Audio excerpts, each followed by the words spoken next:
चलिए देखिए भैया आज अध्याय 2 क्या भैया? अध्याय 2 मानव में जनन। जनन तो सब लोग जानते हैं, अब मानव के बारे में जानेंगे आप लोग। मानव में जनन ना, रिप्रोडक्शन इन ह्यूमन ना।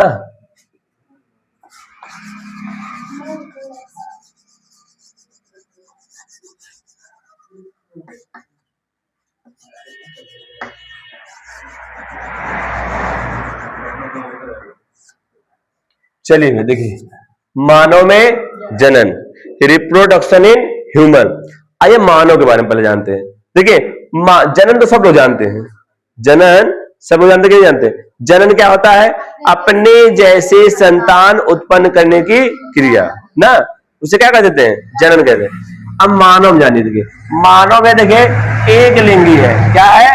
एक लिंगी, यानी जिसमें नर और मादा भाग क्या हो? अलग अलग हो। क्या है? एक लिंगी है। और मानव क्या है? जरायुज है। क्या है? जरायुज। जरायुज मतलब बच्चे पैदा करने वाले या बच्चे उत्पन्न करने वाले। अरे जो बच्चे को जन्म देते हैं उन्हें क्या कहते हैं? जरायुज। और सुनिए, मानव में लैंगिक द्विरूपता देखने को मिलती है। अब ये क्या होता है ये भी बताते हैं। क्या देखने को मिलता है भैया? लैंगिक द्विरूपता, इसको बोलते हैं सेक्सुअल डाइमॉर्फिज्म, इसको बोलते हैं बीबी पैरस।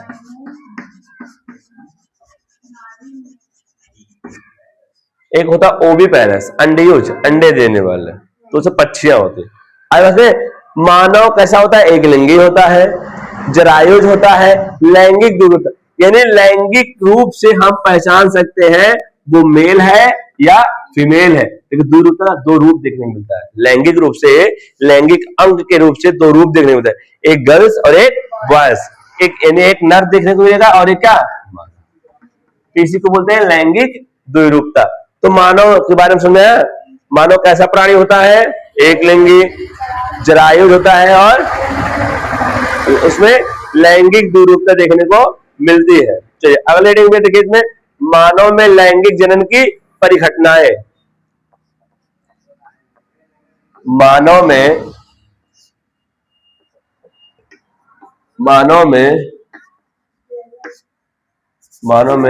लैंगिक जनन की परिघटनाएं।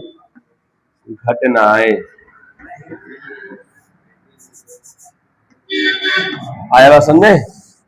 मानव में लैंगिक जनन की परिघटनाएं क्या है? इसे हम निम्न प्रकार से, इधर देखिए, मानव में लैंगिक जनन की परिघटनाएं क्या है? निम्न है। इसे हम निम्न प्रकार समझ सकते हैं। पहला भी देखिए, पहला क्या है? युग्मक जनन। क्या है? युग्मक जनन। क्या मेरे लाल? युग्मक जनन है। क्या है? युग्मक जनन। इसको इंग्लिश में बोलते हैं गैमेटोजेनेसिस। क्या बोलते हैं मेरे लाल? गैमेटोजेनेसिस। आए बस में देखिए युग्मक का, युग्मक पहले सुन लीजिए, युग्मक जनन कहते किसे हैं? युग्मकों के बनने की क्रिया को युग्मक जनन कहते हैं। क्या कहते हैं भैया? युग्मकों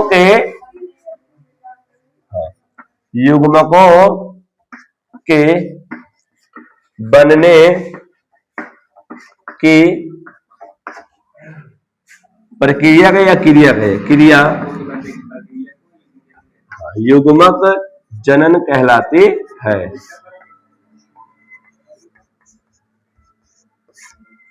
कोई दिक्कत? चाहे वो, इधर देखिए, चाहे वो नर हो या मादा, दोनों में युग्मकों का निर्माण होता है। युग्मकों का निर्माण कहां होता है मेरे लाल? जनन में। कहां होता है? जनन में। देखिए युग्मकों का निर्माण कहां होता है? जनन में। ये जनन को इंग्लिश बोलते हैं गोनेड्स। क्या बोलते हैं? गोनेड बोलते हैं। क्या बोलते हैं? गोनेड। ये जनन क्या होता है भैया? पुरुष में क्या होता है? वृषण होता है ये जनन। स्त्री में क्या होती है? अंडाशय होती है। आया को समझाया भैया? युग्मक जनन किसे कहते हैं? युग्मकों के बनने की क्रिया युग्मक जनन कहलाती है। युग्मक कहां बनता है भैया? जनन बनता है। युग जनन कौन कौन होते हैं? वृषण होता है और अंडाशय। अंडाशय देखिए, वृषण में नर युग्मक बनता है, वृषण में नर युग्मक बनता है और अंडाशय में मादा युग्मक का निर्माण होता है। कोई दिक्कत यहाँ तक आया समझे? अगला देखिए भैया है नर में शुक्राणुओं का निर्माण। किसका निर्माण भैया? नर में शुक्राणुओं का निर्माण, जिसे बोलते हैं शुक्राणु जनन। क्या बोलते हैं? शुक्राणु जनन। अगली हेडिंग है शुक्राणु जनन। Spermatogenesis, spermatogenesis. कहीं जीनेसिस बढ़ रहा है, जीनेसिस का मतलब होता है निर्माण, अब इसमें सिंथेसिस। स्पर्म का मतलब शुक्राणु। इन शुक्राणु बनने की क्रिया क्या कहलाती है भैया? शुक्राणु जनन कहलाती है। ये शुक्राणु का निर्माण कहां होता है? वृषण में होता है, नर के वृषण में होता है। आया समझ में? अगला है अंडाणु जनन। क्या है? अंडाणु जनन। अंडाणु जनन, इसकी इंग्लिश होती है भैया, क्या होती है? इसकी इंग्लिश होती है ऊजिनेसिस। क्या भैया? ऊजिनेसिस। देखिए, अंडाणु बनने की क्रिया क्या कहलाती है? अंडाणु जनन कहलाती है। ये इसका निर्माण कहां होता है? अंडाशय में होता है। स्त्री के अंडाशय में। स्त्री के कहां होता है? अंडाशय में होता है। स्त्री कहां होगा भैया? अंडाशय में। अगला देखिए वीर्य सेचन। वीर्य सेचन क्या है भैया? वीर्य सेचन। इंसेमिनेशन। क्या है भैया? इंसेमिनेशन। वीर्य सेचन है, वीर्य इंसेमिनेशन। देखिए होता क्या है, वीर्य सेचन क्या होता है? वीर्य सेचन क्या होता है? वीर्य का मादा के जननांगों तक पहुंचाना। बस में वीर्य का कहां पहुंचना? मादा के जननांगों में पहुंचना। वीर्य का कहां पहुंचना भैया? मादा के जननांगों तक।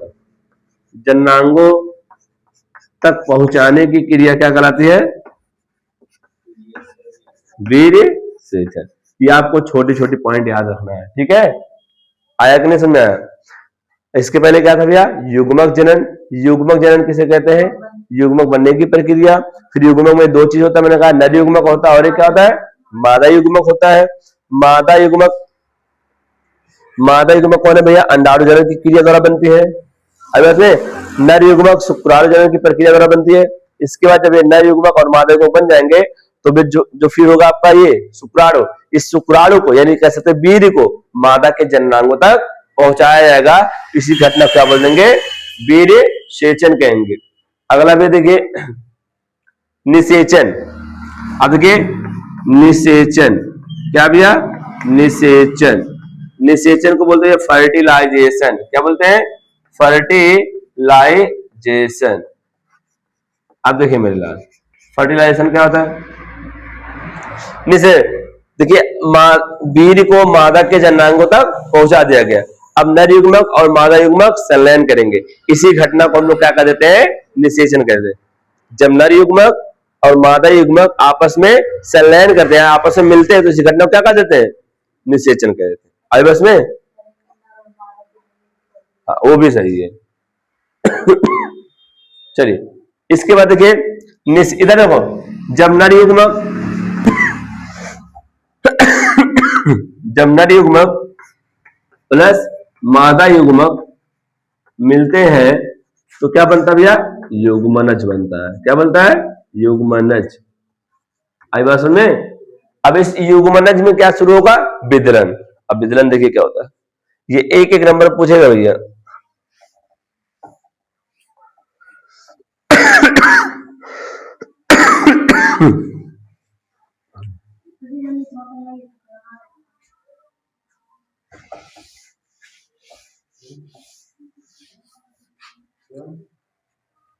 चलिए देखिए विदलन, विदलन को बोलते हैं क्लीवेज, इसको समझिए।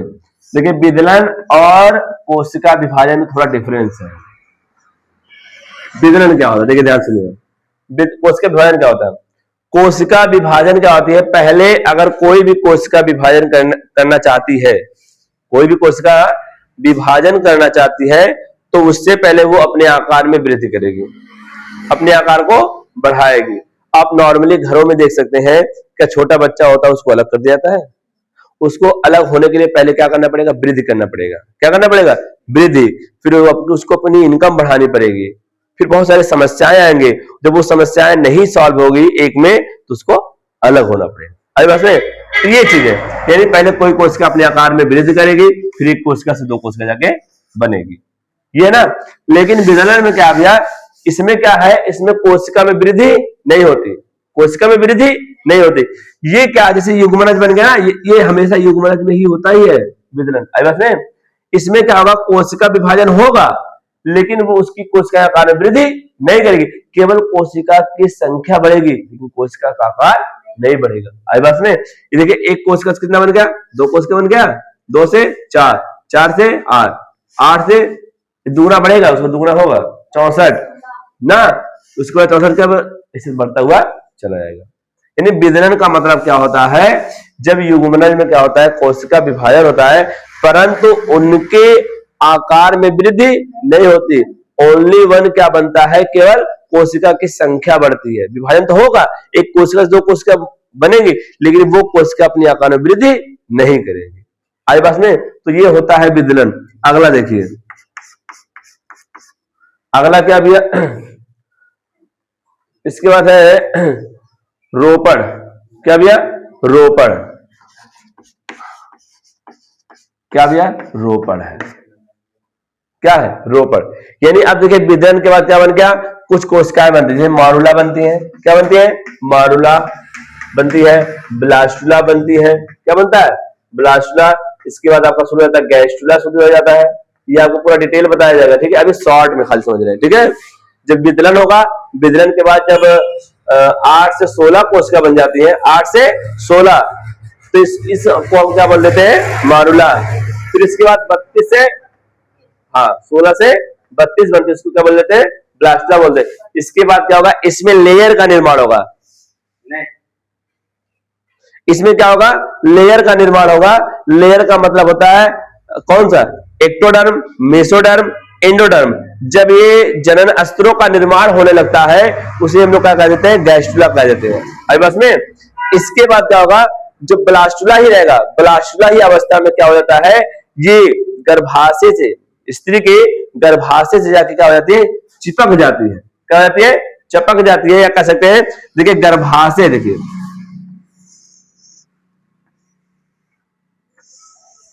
ये गर्भाशय ना, एंडोमेट्रियम है ना, क्या है, एंडोमेट्रियम।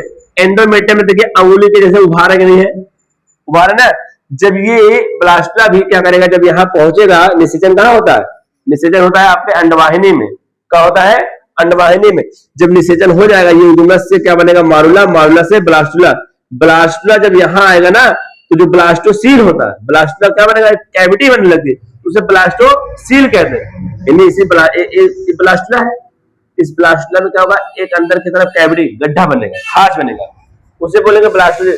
अब ये ब्लास्टोसील क्या करेगा, ये भी अंगुली के समान क्या करेगी, संरचना निकालेगी। क्या निकालेगी, संरचना निकालेगी ऐसे। आई बात में, इसे हम बोलेंगे कोरियोनिक बिलाई। क्या बोलेंगे, कोरियोनिक बिलाई। आगे चल के यही कोरियोनिक बिलाई प्लासेंटा अपरा को जन्म देती है। क्या देती है, अपरा को जन्म देती है, जो भ्रूण से क्या होता है, इस क्या करता है, भ्रूण को, यानी भ्रूण को माता से जोड़ के रखता है। इसी के थ्रू ऑक्सीजन और पोषक तत्व बच्चों के अंदर जाते हैं। अब बस में, तो ये जब आकर चिपकेगा ना इसे, फिर इसके गर्भाशय की दीवार उसको चारों तरफ से घेर लेगी। इसी को बोलते हैं रोपण या अंतरोपण, गर्भधारण हो जाता है इसी को। अब उसमें आया कि नहीं आया।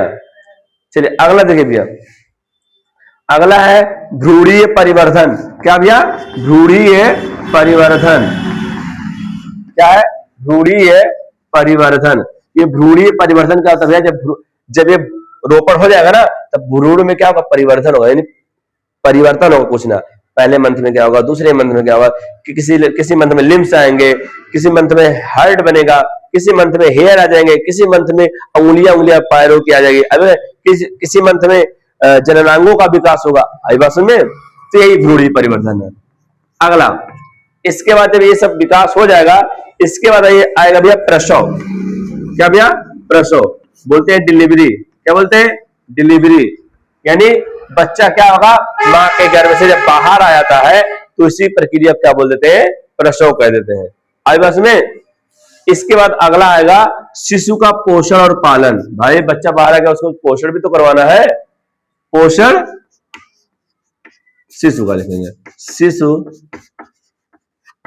का पोषण व पालन या पालन पोषण।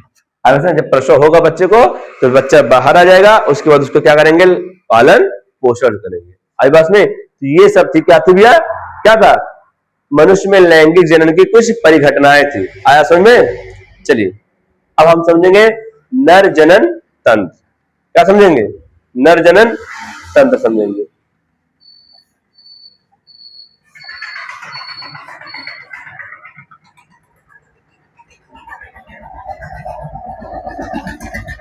अब ये नर जनन तंत्र हम लोग कल पढ़ेंगे। तो पढ़ेंगे? कल पढ़ेंगे नर जनन तंत्र, मेल रिप्रोडक्टिव सिस्टम।